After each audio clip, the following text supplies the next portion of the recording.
थोड़ा सा दिमाग लगाओ। एग्जामिनर ऐसे ही इस तरह के क्वेश्चंस नहीं पूछते, आपके एनसीईआरटी में नहीं होते, फिर भी एग्जामिनर पूछते हैं ना, तो इसलिए इन क्वेश्चंस को आप थोड़ा सा टाइम दो। बहुत इजी यार, लास्ट में देखो। नमस्ते भाइयों, मेरे भाई आप लोग का ना स्वागत है एसएसपी पे। एसएसपी मतलब एसएस पाठशाला है मेरे भाई। आप लोगों के लिए ना जो बेस्ट से बेस्ट कंटेंट हो सकते क्लास 9th और 10th के लिए आपको यहाँ पे अवेलेबल करा दिया जा रहा है। अब जो मोस्ट इंपॉर्टेंट चीज जो मैं आपसे डिस्कस करना चाहता हूँ, ये मैथ्स के क्वेश्चंस है जो कि आपको क्लास यहाँ पे दिख रहा है क्लास 9th के, जो कि प्रीवियस ईयर में सीबीएसई और केवी और डीयू प्राइवेट हो गवर्नमेंट हो सभी एग्जामिनर्स के ये फेवरेट क्वेश्चंस होते हैं। तो मेरे भाई इस क्वेश्चन को देखो किस तरीके से आप कर सकते हो, और कुछ चीजें मैं आपको लास्ट में तो बस थोड़ा सा रुक जाओ। अगर 9th में हो तो गेम तो आपका पूरा सेट हो जाएगा। क्लास 10th से पहले ही मैं आपको चीजें बता दूंगा कि जो आप 90+ अच्छे से कर सकते हो। तो मेरे भाई चलो मैं आपको एक पॉइंट सबसे पहले क्वेश्चंस करवाता हूं। आपके सामने क्वेश्चंस दिख रहा है जो कि सीबीएसई, डीयू और केवी ये फेवरेट क्वेश्चंस होते हैं प्राइवेट स्कूल्स वालों के भी। यहाँ पे आपके साथ क्वेश्चन ये है कि अगर यहाँ पे एबीसी की वैल्यू आपके सामने 9 है और यहाँ पे ए बी और सी जो है 40 दे रखा है, कह रहा find the value of a square plus B square plus c square. मेरे भाई ये क्वेश्चंस मैंने कल यहाँ पे ऑफलाइन में करवाए थे, जो कि हमारे नियर बाय एक आपको पता है कि बहुत सारे स्कूल्स हैं, तो 3-4 शिफ्ट में मैंने ये क्वेश्चंस करवाए थे जो कि प्राइवेट वाले बच्चे थे। तो मेरे भाई उनमें से मैंने सोचा कि जब आके घर पे चेक किया तो मैंने देखा ये क्वेश्चंस 3 से 4 बार रिपीट किया, इसीलिए मैंने सोचा आप लोग को भी करवा दिया जाए। तो आप लोग को सबसे पहले ये देखना है कि एक्स स्क्वायर मतलब कि ए स्क्वायर है और यहाँ पे B square plus c square है, इसको कैसे कर सकते हो वैल्यू फाइंड। तो आपके लिए सिंपल सा है फंडा। अगर आप चाहते हो इसका वैल्यू फाइंड करना तो आप सबसे पहले ध्यान से सुनो क्या कर सकते हो। आपको इक्वेशंस, ये क्वेश्चंस दिख रहा है, आप ऐसे क्वेश्चंस में क्या दिमाग लगा सकते हो कि जो ऐसा इक्वेशन बन सके। तो एक पॉइंट देखो यहाँ पे, ये जो है आपके सामने ये है a प्लस में b प्लस में c इक्वल्स टू में 9। आप यहाँ पे एक दिमाग लगा सकते हो, क्या कर सकते हो मेरे भाई। अगर मुझे वो कंडीशन चाहिए तो एक स्टेटमेंट पास कर सकता हूँ मैं, यहाँ पे ये कर सकता हूँ स्क्वायरिंग बोथ साइड। क्या कर सकते हो यहाँ पे स्क्वायरिंग बोथ साइड, क्योंकि आप एक जने को नहीं कर सकते ना, चाहे LHS RHS नहीं कर सकते। तो आप ध्यान से सुनो, बस कंप्लीट सुनो इससे। तो squaring both side it means कि a प्लस बी प्लस सी का यहाँ पे होल स्क्वायर हो गया और यहाँ पे आपके सामने 9 का स्क्वायर हो गया। तो हमने देखा यहाँ पे a स्क्वायर, तो हमने एक्सपेंड किया a स्क्वायर अब प्लस में b स्क्वायर अब प्लस में c स्क्वायर। ये तो आपको इक्वेशंस आते हैं ना, तो ऐसा होता है a square plus b square plus c square अब प्लस में होता है 2ab, क्या होता है 2ab अब प्लस में होता है 2bc अब प्लस में होता है 2ca। जब ऐसा फॉर्मूला होता है तो आपको इस टाइम एक्सपेंड करना पड़ता है। तो बराबर में क्या रखना आपको, ये रखना आपका 81। समझिए मेरे भाई। अब देखो जो हमें निकालना था, जिसकी वैल्यू फाइंड करनी थी, कुछ ऐसी झलक दिखने लगी। समझ रहे हो बात को, ये थोड़ा सा दिमाग लगाओ। एग्जामिनर ऐसे ही इस तरह के क्वेश्चंस नहीं पूछते, आपके एनसीईआरटी में नहीं होते, फिर भी एग्जामिनर पूछते हैं ना, तो इसलिए इन क्वेश्चंस को थोड़ा सा टाइम दो। बहुत इजी यार, लास्ट में देखो। अभी ये पॉइंट हो गए, आपको ऐसा चाहिए तो आपके सामने a square plus B square C आ गया, तो कुछ नहीं करना, हमें इसको छेड़ना नहीं है। समझ रहे हो बात को, वरना ये हमें छोड़ेगा नहीं, आंसर नहीं लाने देगा। तो अब कुछ मत करो, यहाँ पे a स्क्वायर प्लस में B square plus c square ऐसे रहने दो, यहाँ पे रहने दो प्लस। अब देखो मेरे भाई यहाँ से अब आपको इसके अंदर में कुछ कंडीशन दिख रहा है, सबके पास 2 दिख रहा है, तो 2 को ऐसा करो, आप ऐसा करो कि 2 को यहाँ पे कॉमन निकाल लो। समझ गए यहाँ पे। तो अंदर क्या हो गया, ए बी प्लस में बी सी प्लस में ये हो गया आपके सामने सी ए, अब बराबर में हो गया आपके सामने 81। समझ गए भाई, कोई दिक्कत परेशानी। तो अब देखो हमें इसकी वैल्यू फाइंड करनी थी, तो A square plus B square plus C, ये पॉइंट समझ आ गया यहाँ पे। अब देखो पॉइंट समझते जाना, ये प्लस है, यहाँ पर रखो आप 2 और इसकी वैल्यू कितनी दे रखी है आपके सामने 40। तो ये 40 आप यहाँ पे पुट कर दो। जब आपने यहाँ पे 40 पुट कर दिया तो अब कंडीशन देखो यहाँ पे, ये बराबर 81। ठीक है भाई, समझ रहे हो मेरे भाइयों। तो प्लीज थोड़ा सा ध्यान दो, जो भी इक्वेशन था ऐसे रहने दिया, 2 को ऐसे ए बी सी प्लस सी ए क्या है 40 है, 40 रहने दिया, 81 एज इट इज छोड़ दिया। ठीक है, अगला पॉइंट, जब ये कंडीशन हमारे पास है ऐसी रहने तो फिर अगेन ए स्क्वायर प्लस में ये है B square plus c square plus 42 जा कितना हो जाएगा 80 बराबर में हो गया 81। अब देखो मेरे शेरों, ये हो गया ए स्क्वायर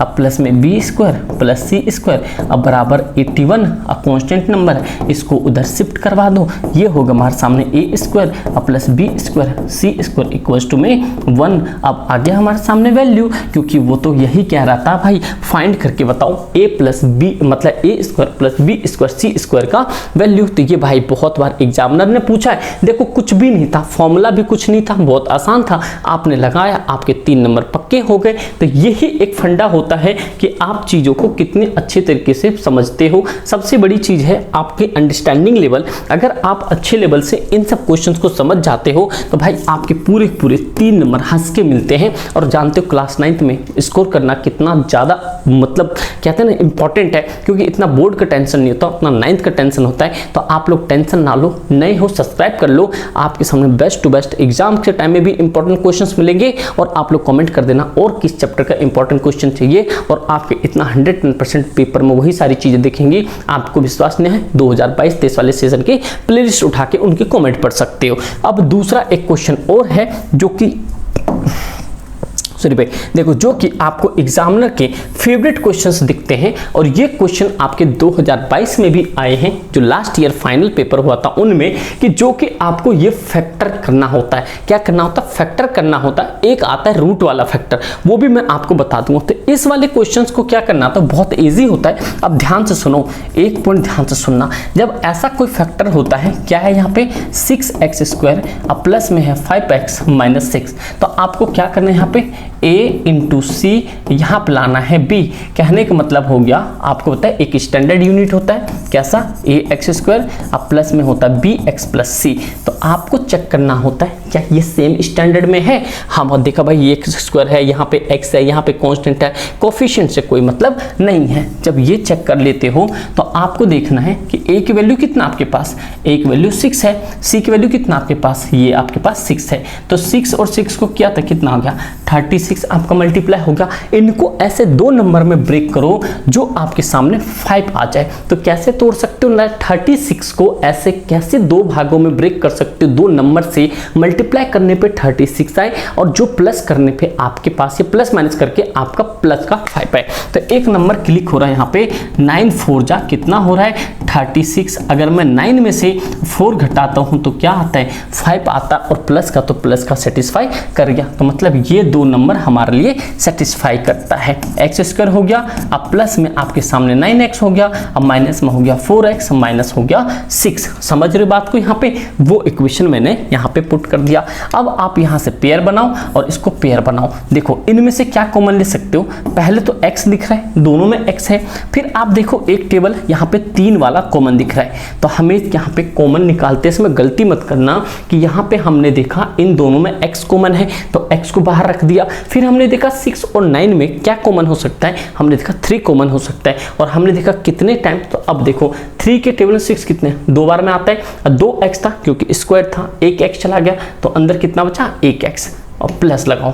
ठीक भाई, इधर से तो बड़ा दिक्कत हो रहा है, यही आने दो। देखो भाई ये हो गया आपके सामने प्लस, यहाँ पे देखो x चला गया था, ये बचा सिंपल 3 क्योंकि x चला गया, 3 9 3 टाइम्स में आता है, बीच में लगाओ माइनस।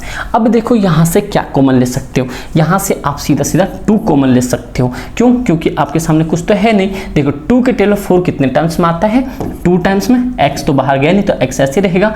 फिर कई बच्चे क्या करते हैं, इन साइन को प्रोडक्ट या मल्टीप्लिकेशन में एड ऑन नहीं करते हैं, मतलब वैल्यू नहीं देते। जब इन साइन का आंसर इसीलिए गलत आता है तो आपको ये वाले नंबर को भी देखना पड़ता है कि क्या है ये। समझ रहे हो बात को यहाँ पे? तो आपको ये देखना है यहाँ पे कि ये माइनस माइनस क्या हो गया, बीच में हो गया प्लस। तो 6 को 3 से करो कितने टाइम्स में, ये हो गया आपके मतलब कॉमन 3 टाइम्स में जाएगा। और किसी भी कंडीशन में आपको आज ये दिल दिमाग में बैठा लेनी है कि भाई क्या ये वाले जो हैं और ये वाले इक्वेशन हमेशा आपके सेम अमाउंट आएंगे। तो जब भी आपका पूरा आपका फैक्टर सही होगा, तो जो दोनों कॉमन आएंगे उसको आपको रखना है एक बार। क्या रखना है यहाँ पे, ये रखना आपको 2x + 3 एक बार रखना है। और यहाँ पे जो लास्ट वाले बचे हैं ये दोनों, क्यों, जो बाहर बाहर कॉमन लिया था उसे रखना है आपको एक बार। जब ये दोनों रख लोगे तो ऑलमोस्ट आपका आंसर यही हो जाता है। बट अगर कभी कभार अगर पूछ लो, आपसे पूछता है कि जीरोस निकाल के दिखा दो, क्या निकाल के दिखा दो, जीरोस, तो आपको कुछ नहीं करना है। यहाँ पे 2x + 3 बराबर में रखना है 0, अब फिर रखना आपके सामने 3x - 2 बराबर में 0। जब ये हो गया 2x, ये प्लस में है तो उधर शिफ्ट कर दोगे तो माइनस में आ जाएगा, x की वैल्यू ऐसे -3 और ये नीचे 2, तो एक वैल्यू x की आ गई -3/2। और यहाँ पे सेम कंडीशन कर लो, इसको उधर शिफ्ट कर दो, प्लस में आ जाएगा, एक आ गया 2/3। कहने का मतलब क्या हो गया, एक नेगेटिव आ गया और एक ये पॉजिटिव आ गया। बताओ क्या ही था क्वेश्चन में। तो इस तरीके के क्वेश्चंस जो होते हैं एग्जामिनर के फेवरेट होते हैं। तो मेरे भाइयों, आप लोग जितने भी शेरनी हो गलत मत करना। और मैं आपसे एक ही रिक्वेस्ट करता हूँ, अगर आप नए हो चैनल पे सब्सक्राइब कर लेना। आपका 10th भी बहुत खतरनाक जाएगा, आप प्रीवियस ईयर का रिजल्ट देख सकते हो। 9th तो भाई ऑसम जाएगा ही जाएगा। बस उसके लिए आपको करना पड़ेगा क्या, एक बार सब्सक्राइब और एक अपने दोस्त यार में शेयर, अगर मन है तो। अदरवाइज भाई कोई दिक्कत नहीं है। बस आप लोग से एक ही रिक्वेस्ट है, कंप्लीट प्लेलिस्ट चेकआउट करो, मौज बन जाएगी आपकी। और इंग्लिश ग्रामर का प्लेलिस्ट तो जरूरी कर लो, क्योंकि आपके फिलर में जरूर काम आएंगे 9th क्लास का पर्टिकुलर। ठीक दोस्त, उम्मीद करता हूँ सारी चीज़ें अच्छी लगी होंगी। अच्छा लगा अपने दोस्त में एक शेयर कर देना। बस आप लोग से एक ही रिक्वेस्ट है, बस पढ़ो, शिद्दत से पढ़ो और गेम बदल दो। ठीक दोस्त, thank you so much and जय हिंद।